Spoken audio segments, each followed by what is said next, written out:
Hemos tenido una semana muy movida, una semana muy interesante y yo diría casi que hasta inolvidable.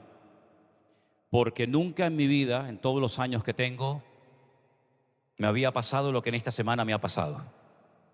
Como decía ayer en la boda de Damaris y Diego, en la Biblia se relatan muchos acontecimientos y muchas historias donde el estado de ánimo de una persona se puede manifestar, ¿no?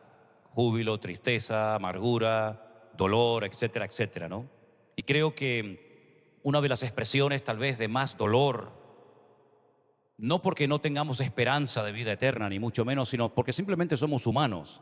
Y hasta el mismísimo Señor Jesucristo también en esa experiencia lloró, fue que el día martes despedí a mi madre. Después de 80 y tantos años, pues no me quedó más remedio de ir a Las Palmas y darle el último adiós y compartir unas palabras en su funeral, cosa que ya hice cuando había muerto también mi padre. Así que la semana para mí, llegué el domingo, después de un largo viaje por carretera de muchas horas y de más de 36 horas en un barco navegando de la península aquí. Llegué el domingo y el lunes ya me dieron la noticia de que las cosas estaban un poco complicadas y el día martes pues ya tuve que ir a Las Palmas y ya pues, en fin, ya todos conocen el resto de la historia, ¿no? Y esa misma semana pasé de enterrar a mi madre a celebrar una boda en el día de ayer. Es decir, que así es la vida, ¿no? Uno pasa de un extremo a otro y uno tiene que estar preparado para todo. Me llamó mucho la atención cuando el jueves estuve en el culto y escuché a Alberto predicar y habló fundamentalmente del personaje bíblico de Jacob, haciendo algunas referencias de su hermano Esaú. Digo que me llamó mucho la atención porque durante todo ese largo viaje de prácticamente todo el día, así salí a las 9 de la mañana y llegué casi a las 9, 10 de la noche a mi destino. Durante todo el camino yo estuve prácticamente todo el día pensando y meditando y reflexionando precisamente sobre el personaje de Jacob y de su hermano Esaú. Y luego después, cuando me monté en el barco, como son tantas horas, y además tienes una pequeña mesita dentro de la habitación, pues allí estuve también leyendo y leyendo y leyendo prácticamente todo lo relacionado con la vida de Jacob, o mucho de lo que nos cuenta la Biblia, y también del personaje de Esaú. Por eso digo que cuando el jueves te escuché predicar en un hermoso mensaje de la vida de Jacob y Esaú, pues yo digo, bueno, capaz que el Señor quiere que en esta semana reflexionemos sobre la vida de estos hermanos gemelos, ¿no? No hay muchos ejemplos de hermanos gemelos en la Biblia, solamente hay un ejemplo en el Antiguo Testamento y otro en el Nuevo Testamento, ¿verdad?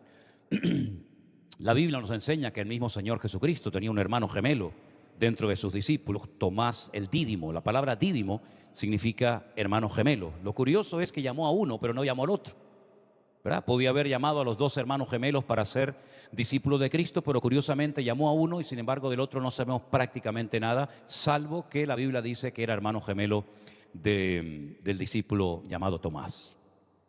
Si vamos al Antiguo Testamento, vamos a encontrar mucha información, tanto de uno como de otro. Incluso antes del nacimiento de estos hermanos, ya la Biblia nos cuenta cosas muy interesantes acerca de ellos.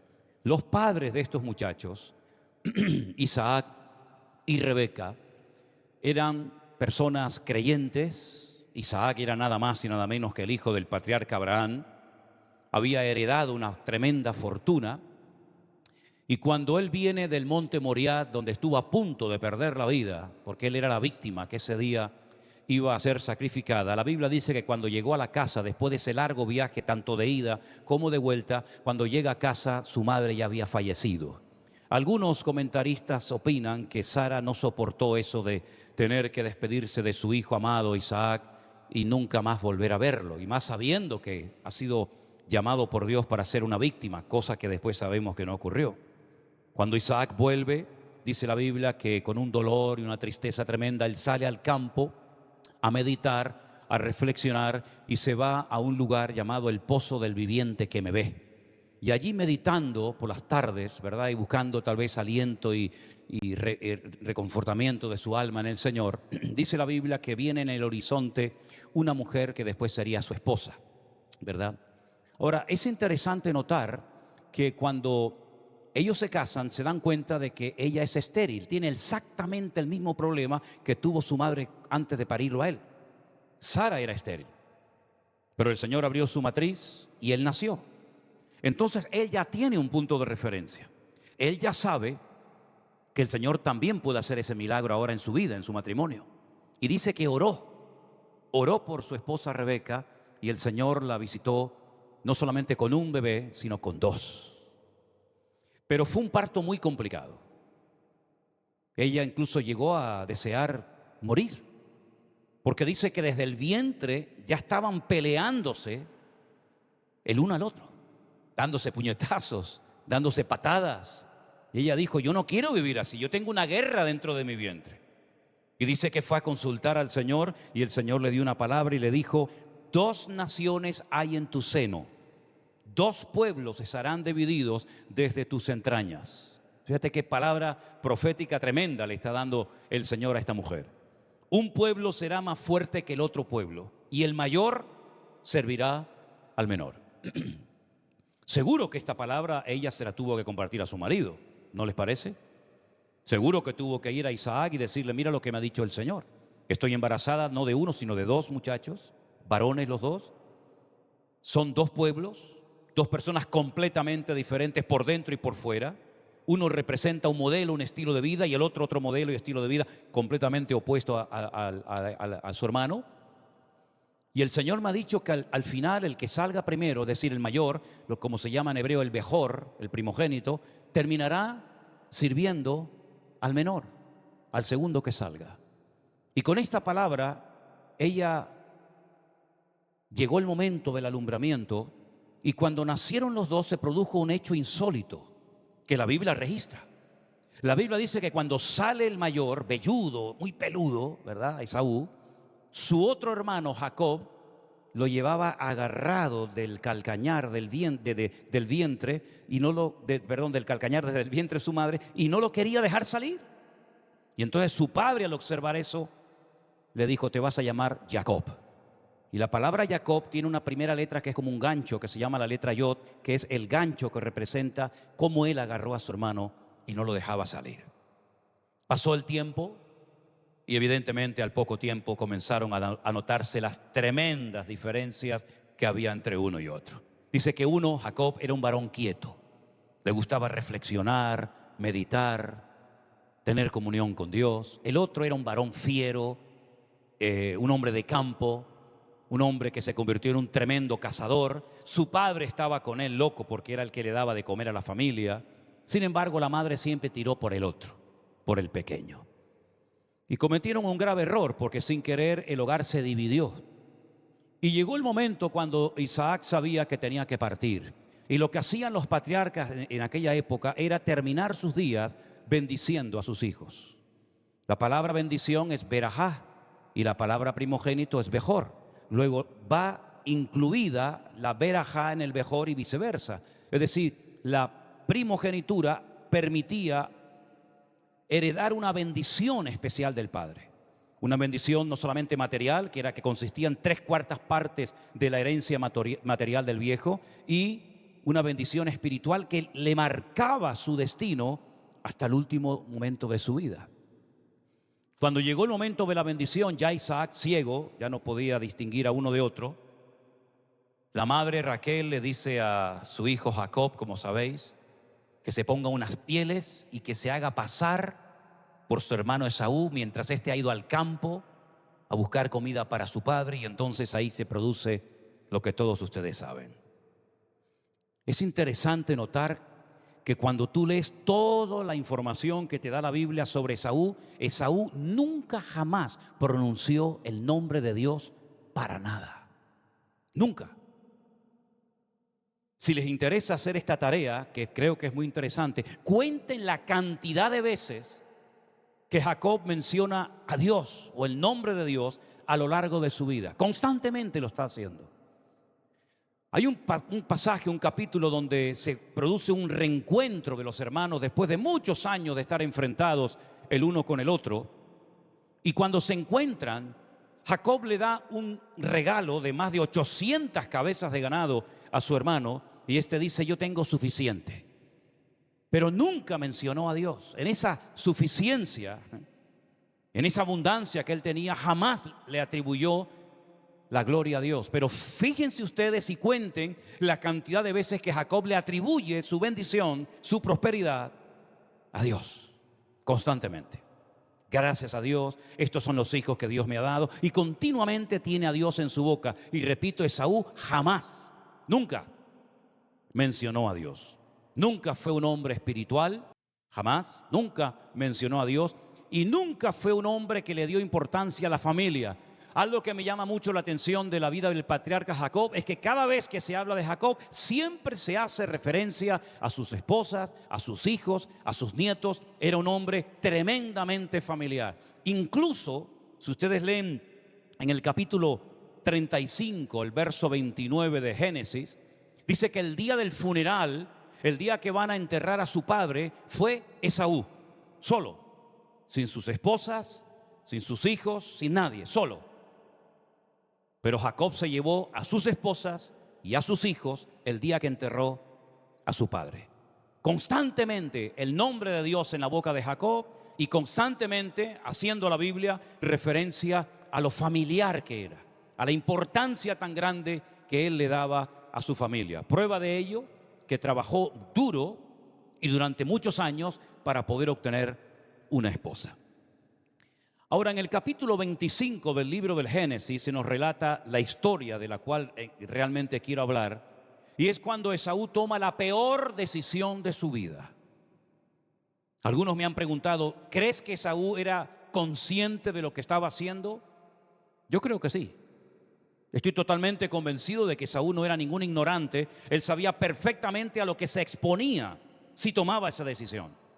Pero como no era un hombre espiritual, para él lo espiritual no tenía ningún valor. Prueba de ello que en el libro de Hebreos se le llama profano, y después hablaremos un poco de eso. En el verso 27 dice, crecieron los niños y Esaú fue diestro en la casa, hombre de campo, pero Jacob fue un varón quieto que habitaba en tiendas. Verso 28, Isaac amó a Esaú porque comía de su casa, mas Rebeca amaba a Jacob. Quiso Jacob un potaje y volviendo Esaú del campo cansado le dijo a Jacob, te ruego que me des a comer de ese guiso rojo, pues estoy muy cansado. Por tanto fue llamado su nombre Edom. La palabra Edom hace referencia al color rojo. De hecho, cuando vas a Israel y estás en el desierto de Judea, esto es un pequeño dato que les doy, cuando estás a este lado del mar muerto, del Yam Hamela, el mar de la sal, te das cuenta que a la caída del sol, por la tarde, las montañas del otro lado de Israel, es decir, lo que sería Moab o Edom en antaño, son de color rojo. A este lado ese color en las montañas no aparece porque el atardecer da al otro lado y todas esas montañas de color rojo era el territorio de Edom, donde vivía Esaú. Y dice aquí, Jacob le dijo, véndeme en este día tu primogenitura. No le está engañando, simplemente le dice, véndemela. Entonces dijo Esaú, escuchen bien esto, he aquí yo me voy a morir. También Jacob se iba a morir y tú te vas a morir y todos nos vamos a morir. Pero fíjate el concepto que tenía Esaú de lo espiritual. Dice, yo me voy a morir, ¿para qué me servirá la primogenitura? Es verdad que la primogenitura no te sirve para librarte de la muerte. Es verdad. Es verdad que la primogenitura no te ayuda al día que te mueras. Pero la primogenitura te ayuda mientras estés vivo y a tu descendencia. Pero él menospreció la primogenitura y le dijo a Jacob, júramelo que en este día. Y él le juró y vendió a Jacob su primogenitura. Entonces Jacob le dijo a Esaú, le dio a Esaú pan y del guisado de las lentejas, y él comió y bebió y se levantó y se fue. Así menospreció Esaú la primogenitura. No le dio ningún valor a lo espiritual en su vida. Si fue consciente o no de lo que hizo, Dios lo sabe. Pero lo que pasó aquel día no es solamente el hecho de que menospreció la primogenitura, sino que se desconectó de una herencia espiritual que tanto él como su descendencia recibirían. No se olviden que ya fue su abuelo Abraham y su padre Isaac los que habían recibido aquella promesa de que en ti serán benditas todas las naciones de la tierra. Y bendeciré a los que te bendigan y maldeciré a los que te maldigan. Y te daré una tierra y serás de tanta muchedumbre de gente que serás como las estrellas de los cielos o como las arenas del desierto. Él se desconectó de todo eso y de ser una generación de redención, de ser una generación de bendición, pasó a ser un siervo de su hermano menor. menospreció la primogenitura, se desconectó del plan eterno de Dios. Incluso si leemos en el Nuevo Testamento la genealogía de Cristo, encontramos a Jacob, porque la genealogía de Cristo es la genealogía de los primogénitos. Y ahí aparece Jacob, aunque no nació el primero. Y él menospreció su primogenitura y por lo tanto no aparece en la genealogía de nuestro Señor Jesucristo. Fíjate tú de lo que estamos hablando, ¿eh? No solamente eso, sino que hoy podríamos decir que nosotros creemos en el Dios de Abraham, en el Dios de Isaac y en el Dios de Esaú. Pero eso no se usa así, sino que mencionamos en tercer lugar a Jacob. Creemos en el Dios de Abraham, amén. Creemos en el Dios de Isaac, amén. Y creemos en el Dios de Jacob, amén. Porque él luchó por su primogenitura. Él le daba un valor y una importancia tremenda a lo espiritual. No es que lo material no sea importante, no estoy diciendo eso, sino que para Jacob lo más importante en la vida era más importante ser que tener. Y por cubrir una necesidad inmediata como era el hambre, no tener hambre, menospreció lo más trascendental de la vida, que es tener una relación y una comunión con Dios. Y pasó de ser un gobernante y una cabeza a ser un servidor y una cola. El mayor servirá al menor, pero el que llevará la voz cantante y el que gobernará y del cual saldrá el Mesías será del primogénito, en este caso de Jacob. Fíjate la cantidad de cosas que podemos perder al menospreciar las cosas espirituales y al valorar excesivamente las cosas materiales. Cometió la peor equivocación y la peor locura de su vida. Y en la carta a los Hebreos dice que se convirtió en un profano. Es la palabra que aparece cuando hace referencia Hebreos 12:16 a la vida, al personaje de Esaú. No sea que haya algún fornicario profano como Esaú, que por una sola comida vendió su primogenitura. Un profano es una persona que no le da ningún valor, ninguna importancia a las cosas sagradas, como en esta ocasión era la primogenitura, la opción a heredar la bendición del Padre. Dice que después lloró con lágrimas, pero ya era demasiado tarde. La Biblia nos enseña que en la vida hay un tiempo para todo. Y por eso dice la Escritura: si oyereis hoy su voz, no endurezcáis vuestros corazones, como hicieron vuestros padres, sino que si hoy el Señor te habla, abre tu corazón y deja que la bendición de Dios fluya sobre tu vida, porque no solamente las bendiciones de Dios te alcanzan a ti, sino que pueden ser transmitidas a otras generaciones, a otras personas que a lo mejor todavía en el día de hoy ni siquiera existen o han nacido. Esaú fue un loco. Esaú, por su materialismo, por su falta de visión, por su falta de espiritualidad, hipotecó su vida y se convirtió en un ser amargado, en un ser frustrado. Fíjate que cuando se produce el reencuentro de los hermanos, después de tantos años distanciados, porque Esaú había jurado que iba a matar a su hermano tarde o temprano, cuando se produce ese encuentro, lo que le presenta Jacob a su hermano son hijos, mujeres, miembros de su familia, y lo que le presenta Esaú a su hermano son guerreros, 400 hombres armados hasta los dientes. Ahí puedes ver la diferencia de temperamento, la diferencia de carácter entre uno y otro, ¿verdad? Jacob dependía de Dios, Esaú viviría por su espada. Por eso el salmo que se ha leído en esta tarde es muy hermoso, porque el salmista dice: mejor es confiar en Dios que confiar en los hombres. Mejor es confiar en Dios que confiar en los príncipes. En otras palabras, nuestra fortaleza no está en lo que tenemos, sino en el Dios todopoderoso que ha prometido estar con nosotros todos los días hasta el fin del mundo. ¿Cuántos dicen amén? Vivió por su espada en vez de depender del Señor. Nunca mencionó a Dios en su vida y eso le pasó factura, porque cuando llegó el momento de la oportunidad de oro, de decir: ¿cómo te voy yo a vender la primogenitura? ¿Cómo voy yo a renunciar a la bendición de mi padre? No le dio ningún valor. Y por no darle valor a lo espiritual, terminó perdiendo su presente, hipotecando su futuro. ¿Qué es de los descendientes de Esaú? ¿Qué es de los edomitas hoy en día? ¿Qué quedó de esa generación? ¿Qué quedó de esa gente? ¿Qué quedó de ese pueblo? ¿Qué quedó de ese territorio? Nada, absolutamente nada.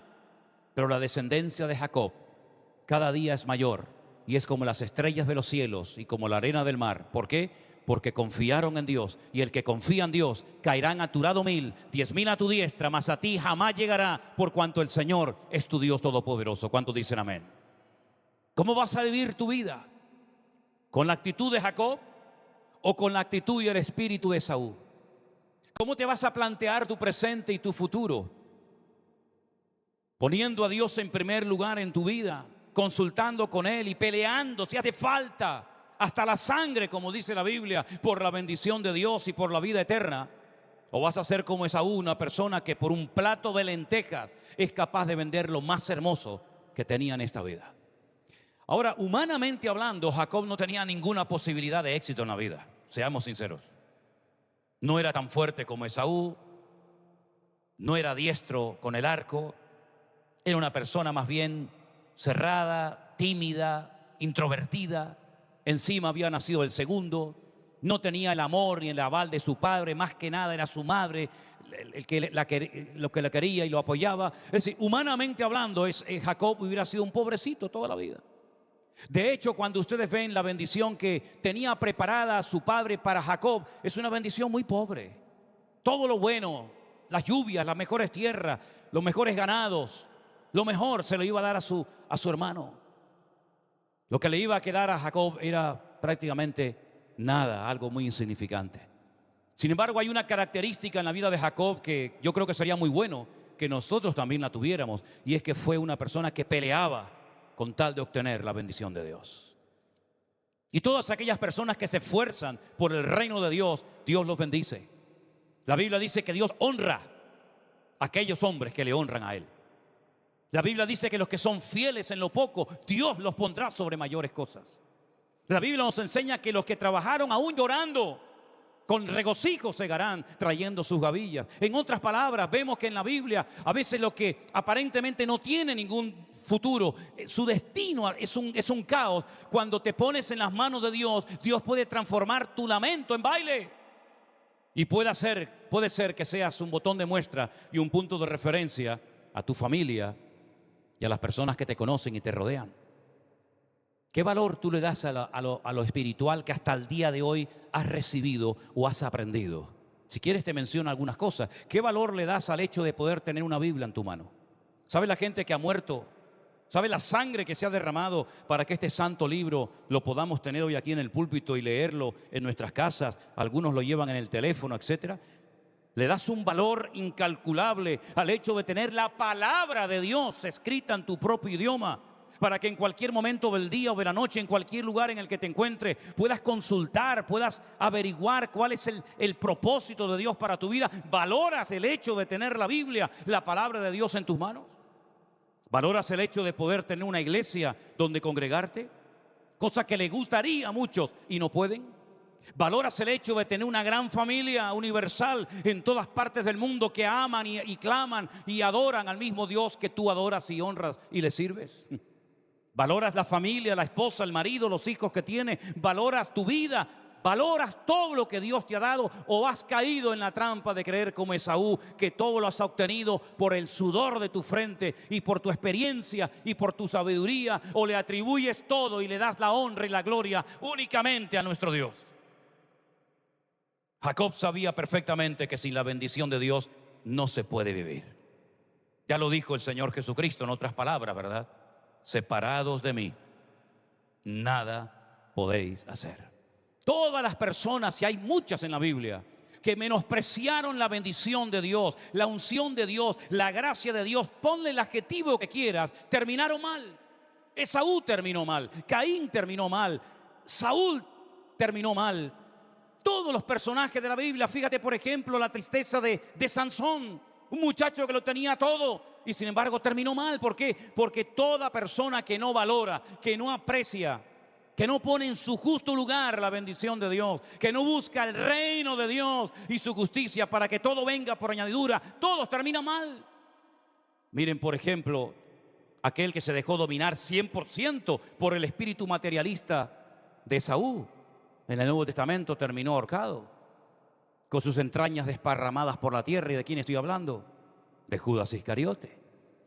Un hombre que es capaz por 30 piezas de plata vender nada más y nada menos que al primogénito de entre los muertos, a nuestro Señor Jesucristo. Como terminó, amargado, frustrado y quitándose la vida. No hay ni uno a lo largo de la historia bíblica ni extrabíblica que haya terminado bien, bendecido, prosperado, contento, gozoso, alegre, transmitiendo vida y no muerte por haber menospreciado al Señor. Ni uno, hermanos, ni uno.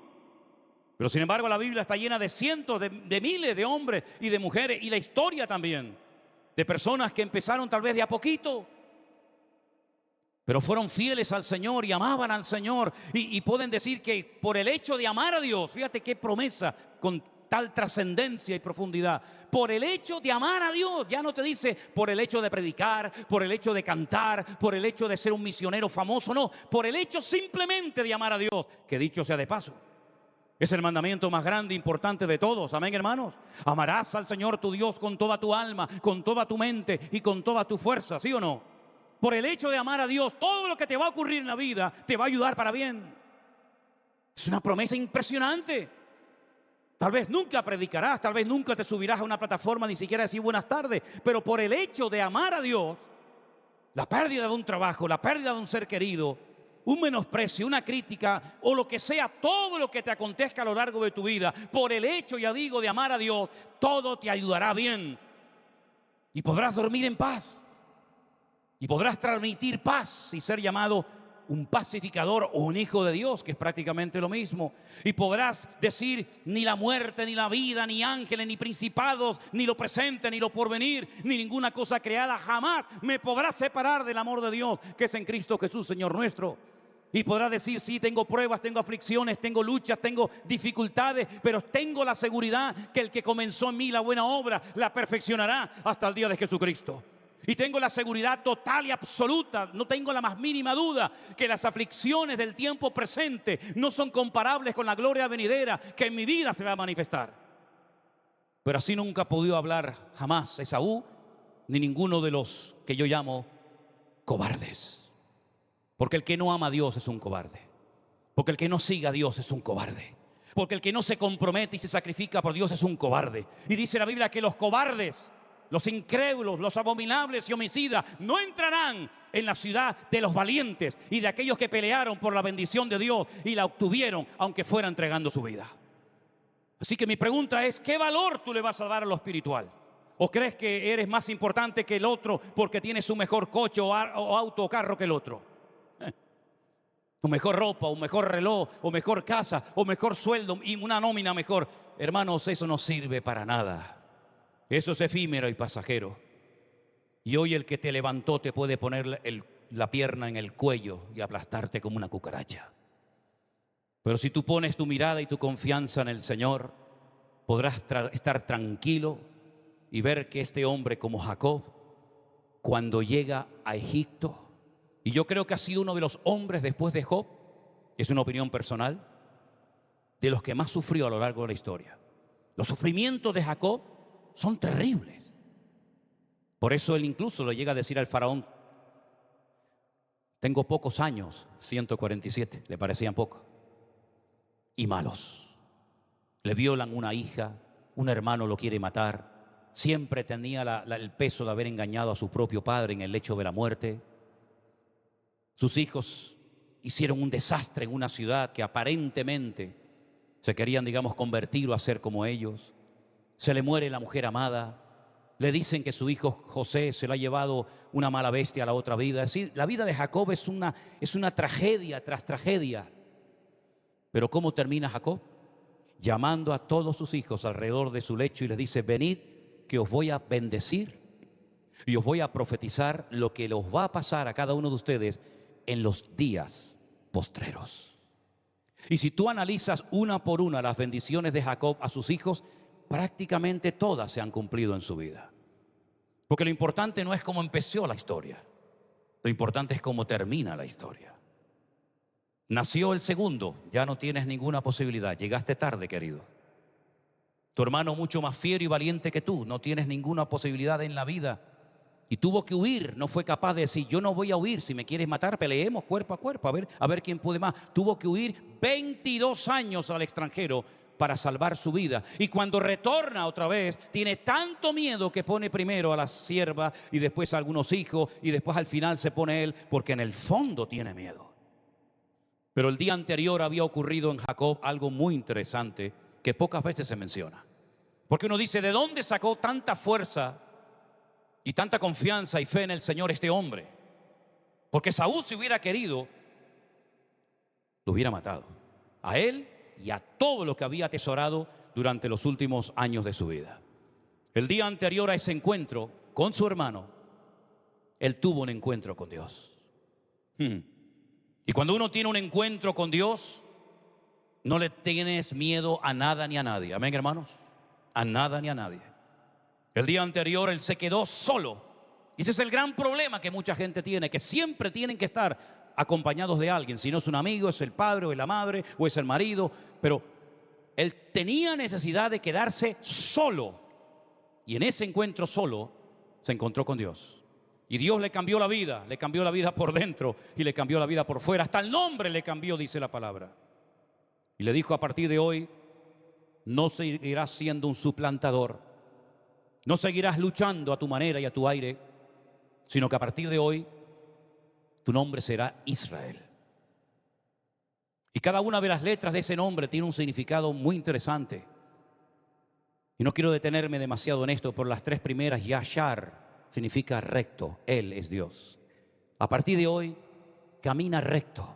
Yisharel, Israel, camina recto delante de Dios. El fin no justifica los medios, Jacob. Tienes que aprender un estilo de vida diferente. No es con artimañas y con engaños y con manipulaciones, sino es caminando recto delante de mí, que se abrirán las puertas y yo estaré contigo y yo te bendeciré. Y Jacob tuvo que aprender un nuevo modelo de vida.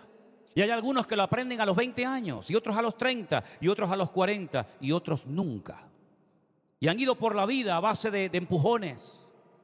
Y han obtenido muchas cosas, es verdad, pero no por el favor de Dios, sino porque ellos mismos, ellas mismas, se han abierto camino en la vida, con sus currículum, con su experiencia, con su palabra, con su pico de oro o con lo que tú quieras. Pero la vida de Jacob es una vida de sufrimientos, es una vida donde experimentó aflicciones tremendas, pero fue un hombre que se dejó tratar y moldear por Dios. Y hay un denominador común en la vida de este hombre que yo admiro, y es que en el fondo amaba a Dios. Mi pregunta es, ¿tú amas a Dios? ¿Tú amas a Dios? Esa fue la pregunta que Jesús le hizo a Pedro. Después de haberle negado, después de haberle abandonado, no te voy a preguntar otra cosa más que ¿cómo está tu nivel de amor hacia mi persona? Si verdaderamente me amas, ha llegado el momento de demostrarlo. Ya las palabras se las lleva el viento y las palabras no sirven para nada, Pedro. Si me amas, tienes que apacentar mis ovejas. Si me amas, tienes que renunciar a esto. Si me amas, demuéstralo con tus palabras. Y al final de tus días te daré el privilegio y el honor de poder extender tus manos y morir como yo voy a morir. Hermanos queridos, este hombre vendió su primogenitura y cometió la peor locura de su vida. ¿Cuántos echan a perder su vida por unas faldas? Por un puesto de trabajo. ¿Cuántos echan a perder su vida por unos papeles? ¿Cuántos echan a perder su vida, hipotecan su primogenitura, es decir, su relación con Dios, por algo que hoy te lo dan y mañana te lo pueden quitar? Pero ¿cuál es el modelo de vida que Cristo nos enseña? Mirad las aves del cielo, que no siembran ni hilan, que no almacenan en graneros, y vuestro Padre Celestial las alimenta. ¿No valéis vosotros mucho más que las aves del cielo? Buscad primeramente el reino de Dios y su justicia, y todas estas cosas que tantos preocupan vendrán por añadidura. Ese es el modelo que el Señor le enseñó a Jacob, y ese es el modelo de vida que el Señor nos enseña hoy a todos y a cada uno de nosotros. A confiar en Dios, a creer en Él y a defender a capa y espada la bendición que Dios ha puesto sobre nuestras vidas. ¿Cuántos dicen amén? Cierra tus ojos ahí donde estás, por favor. Cierra tus ojos un momento y pregúntate esto en esta tarde. ¿Qué valor le estoy dando yo hoy a la bendición del Señor en mi vida? ¿Qué lugar ocupa la bendición de Dios en mi familia? ¿Hasta dónde estoy dispuesto a sacrificarme o a esforzarme con tal de obtener la bendición de Dios? Veo en el ministerio del Señor Jesús que viajaban horas y días enteros los enfermos para ir hasta donde estaba el Maestro, porque sabían que Él les podía sanar. Y hacían un esfuerzo tremendo viajando, doloridos, enfermos, cojos, ciegos, mudos, leprosos, paralíticos, para llegar hasta el Maestro para que Él orara y pusiera sus manos sobre ellos. Hermanos queridos, el esfuerzo en Dios siempre será recompensado por nuestro Dios. Cualquier mínimo esfuerzo que hagamos por Él, Él no es injusto para olvidarlo. Lo tendrá bien presente y bien en cuenta. Lo que ustedes están haciendo, mis amados hermanos, Dios lo está viendo. Aunque nadie diga un gracias, aunque nadie haga el más mínimo acto de reconocimiento, de gratitud, lo que tú estás haciendo para el Señor lo está viendo perfectamente y tomando buena nota. Guarda tu corazón, no busques la recompensa en los hombres, porque mejor es confiar en Dios que confiar en el hombre. Mírale a Él, confía en Él, y aquello que dabas por perdido, en cualquier momento se puede aparecer en tu camino y volver a abrazar a aquel hijo perdido como fue José. Cuando sus hermanos le habían engañado, sus hijos le habían mentido, haciéndole creer que una mala bestia del campo lo había despedazado, al final se produjo el reencuentro entre el Padre y el Hijo. Y es que en Cristo hay restauración. En Cristo se pueden restaurar relaciones. En Dios se pueden otra vez a poner juntos y mirar juntos y caminar juntos y servir juntos al Señor. No des por perdido tu matrimonio, tu familia, tus hijos, tu ministerio. Confía en el Señor y Él hará. Aleluya. Bendito sea tu nombre, oh Dios. Te adoramos, Dios del cielo y de la tierra. Nos humillamos delante de ti y te pedimos perdón por las veces que no hemos valorado la bendición espiritual, la presencia tuya en nuestras vidas. Aleluya. Gracias, Señor Jesús. Gracias, Señor. Dígale al Señor: a partir de hoy me tomaré más en serio mi comunión contigo. A partir de hoy me esforzaré. Y si tengo que salir un poquito antes del trabajo para poder venir a la iglesia y poder agarrar algo de la bendición del mensaje, lo haré. Y si tengo que esforzarme de cualquier manera, lo haré.